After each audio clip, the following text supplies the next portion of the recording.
Yo, ook rappen leg ik connectie, ken en voeling met zin. Ik zie cinematografisch sterkelijk de gebroeders daarin. Ik werk in beelden, mijn teksten worden visueel benaderd. Dan de handvullen van de klank worden ideeën gekaderd. Vervorderd, met liefde, met haat, met verdriet, met troon. Sowieso is het niet voor niet gedaan of omslachtig. Het proces van de tekst vind ik prachtig. Ik kan zoveel genieten van het ontvangen van mijn gedachten.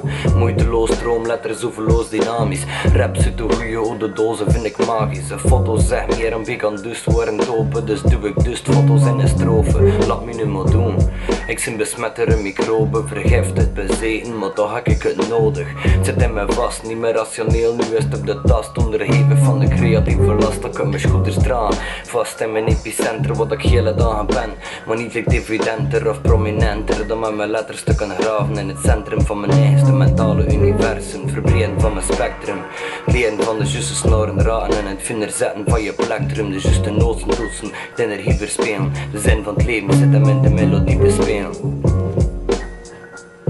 Free verses, summer shit. That's why I ain't wearing a t-shirt.